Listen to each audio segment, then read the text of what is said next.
Y empezamos los deportes con esa noticia, con la noticia que está dándole la vuelta al fútbol colombiano, obviamente al fútbol sudamericano y también al fútbol mundial, porque la confirmación de manera oficial del regreso de Radamel Falcao García a Millonarios luego de la temporada pasada, luego de esa pausa que el propio jugador y el club se habían tomado. El delantero colombiano, el histórico delantero de la Selección Colombia, tomó la decisión de regresar a Bogotá y de regresar a su primer amor, a la camiseta de Millonarios. Así que Radamel Falcao se va a unir al equipo, es oficial ya su regreso. El club también lo confirmó a través de redes sociales, así que el exitosísimo delantero colombiano es el gran fichaje de Millonarios para arrancar la temporada. Millonarios está rumbo a la ciudad de Buenos Aires, donde va a jugar una serie de partidos amistosos, entre ellos el duelo que va a tener por la Copa Miguel Ángel Russo en la Bombonera frente a Boca Juniors. Así que Millonarios va a jugar ese amistoso, evidentemente sin Falcao, pero ya con la confirmación oficial del retorno del jugador. También, entre otras noticias del fútbol colombiano, el América de Cali confirmó la contratación de un arquero, de Jan Fernández, el arquero brasilero que estaba en Paraguay con la camiseta de Cerro Porteño. Es el nuevo golero del América de Cali, el equipo de David González, así que América también está rearmando su plantel, así como el resto de equipos en Colombia están reorganizando su equipo. Milton Casco es nuevo jugador de Atlético Nacional de Medellín, el exjugador de River, hombre importantísimo en la última etapa de River en el equipo de Marcelo Gallardo, es también nuevo jugador de Atlético Nacional de Medellín, entre los movimientos más importantes de las últimas horas. A esta hora, y valga la redundancia, ya se juega fútbol en Italia. Bolonia está perdiendo 1-0 frente a Atalanta, está en el banco de los suplentes, rareza por parte del equipo local, el colombiano John Lucumí. Mientras tanto, el Verona le está ganando 2-1 al Napoli en el estadio Diego Armando Maradona, el partido que tenemos de fondo a esta hora. El colombiano Daniel Mosquera está en el banco de los suplentes. Empezó ganando Verona 2-0, acaba de descontar el Napoli, que está peleando por el liderato del fútbol italiano, con un gol de cabeza a esta hora de McTominay, que terminó metiendo un defensor del Verona. Repetimos, el colombiano Daniel Mosquera está en el banco de los suplentes. Lazio Fiorentina a las 2:45, Parma Inter, Torino frente a Udinese. Estamos atentos a ver qué pasa también con Duván Zapata, pero en principio sería Simeone el delantero titular del equipo italiano. Mientras tanto, en la Premier League se van a jugar varios partidos, entre ellos Crystal Palace, Aston Villa a las 2:30 de la tarde. No fueron convocados ninguno de los dos colombianos, ni Daniel Muñoz ni Lerma, ambos afuera por lesión. Everton frente a Wolverhampton, ahí sí será titular John Arias. Van a jugar full al Chelsea, Manchester City, Brighton, Newcastle, Leeds United. Mientras tanto, Supercopa Española a las 2 de la tarde entre Barcelona y Athletic Club de Bilbao. Y a las 3 de la tarde por la Copa Portuguesa, Benfica con Richard Ríos frente al Sporting Braga. Así que muchísimas novedades y estaremos atentos a cada uno de los detalles y a cada uno de los futbolistas colombianos hoy en Europa, pero por supuesto la noticia sigue siendo Radamel Falcao y su regreso al fútbol colombiano. Debes saber a esta hora en Meridiano Blue.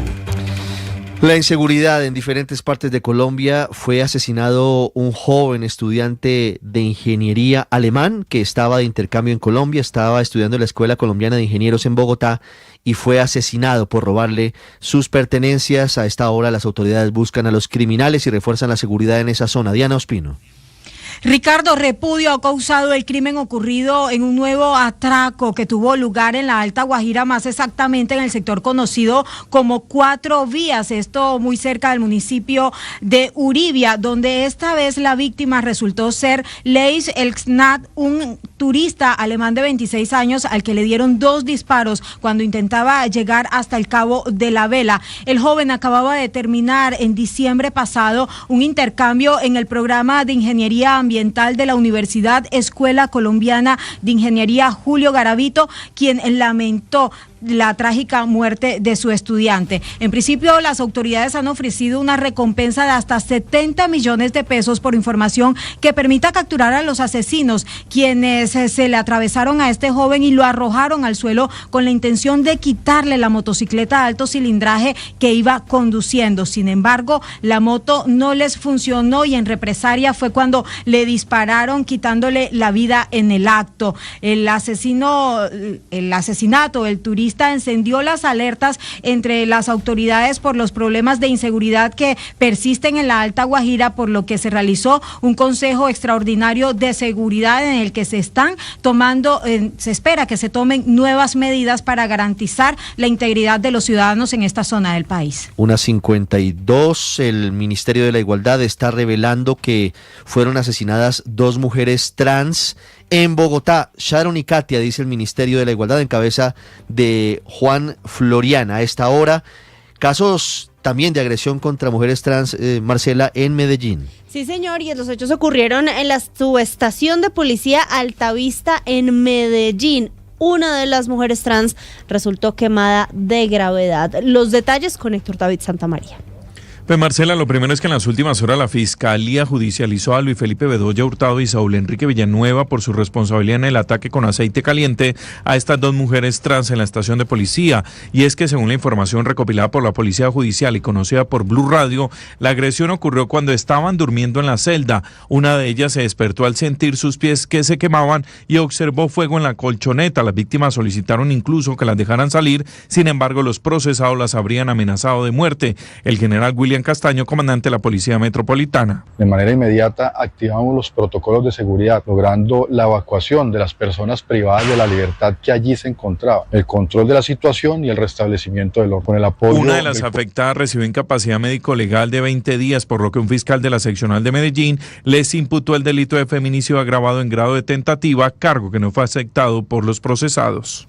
Y hablamos ahora del terrible caso del envenenamiento de 2 menores de edad con frambuesas achocolatadas impregnadas con talio, caso por el cual Zulma Guzmán está detenida ahora en Brownsfield, una de las cárceles para mujeres más grandes de Europa.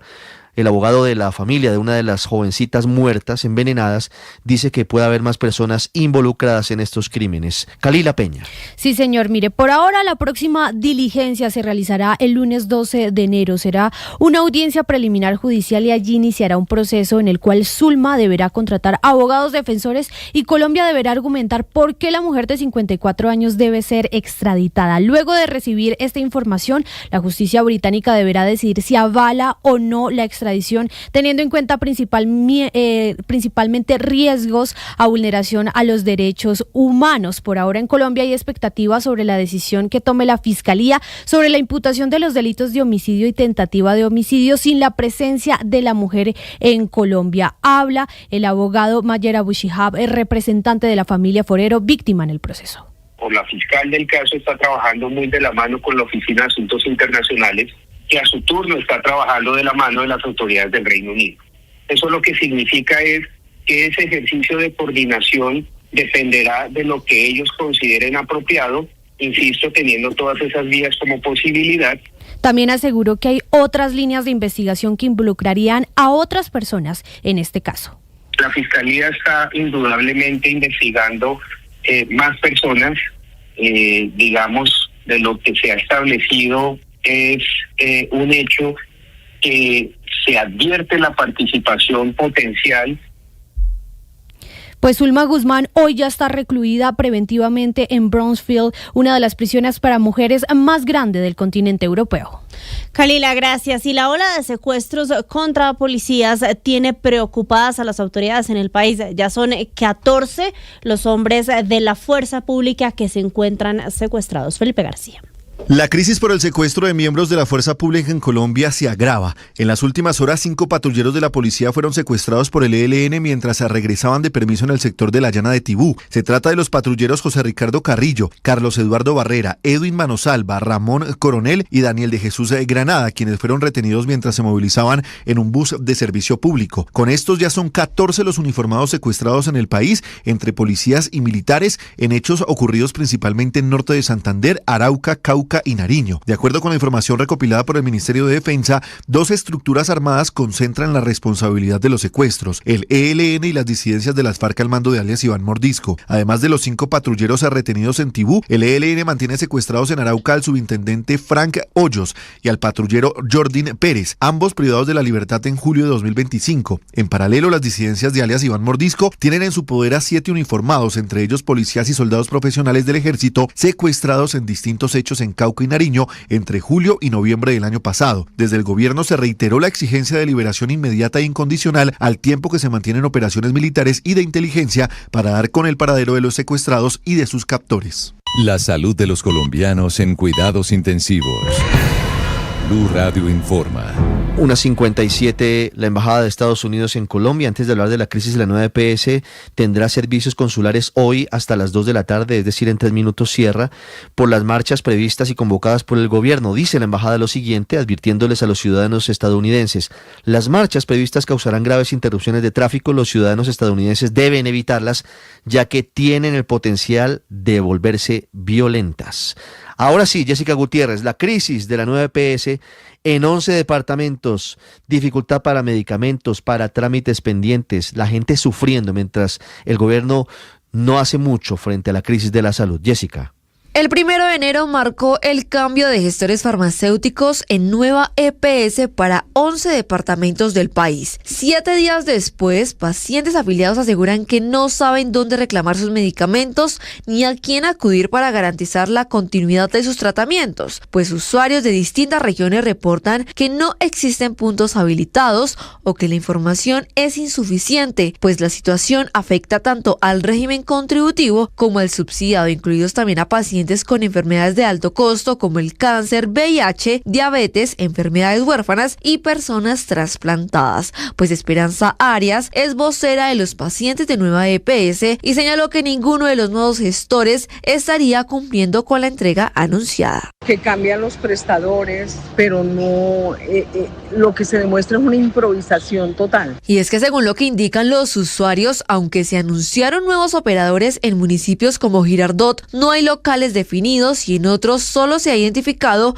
una farmacia sin operación confirmada. Por lo menos llevan 2 o 3 meses que no reciben esos medicamentos porque no llegaba a la droguería de Constructivo, en los últimos 2 o 3 meses no llegaba sino acetaminofén. Es una total burla a los afiliados de nueva EPS. Ese cuento de que esas fórmulas se las entregan ya después de 6 meses, de 3 meses la fórmula ya se venció. En la región Caribe, los pacientes están reportando también la suspensión y la entrega de medicamentos del régimen subsidiado y la cancelación de contratos con varias IPS que prestaban atención integral en departamentos como Bolívar, Atlántico, Magdalena y Cesar. A esto se le suman dificultades en remisiones de alta complejidad y traslados entre municipios debido a que algunas clínicas no reciben pacientes por falta de acuerdos contractuales. La situación también persiste en Valledupar, pues pacientes enviaron una carta en la que advierten que el cambio de operadores se realizó sin una transición técnica organizada, lo que estaría afectando a cerca de 1.642.000 afiliados en departamentos como Cundinamarca, Antioquia, Valle del Cauca y Boyacá. Pues ante estos reportes, nueva EPS acaba de anunciar que está avanzando en acciones para garantizar el acceso oportuno a los medicamentos y la entidad invitó a los afiliados a registrar sus solicitudes de manera remota a través de un enlace habilitado en su página web y aseguró que sus asesores gestionarán las fórmulas para dar continuidad a sus tratamientos.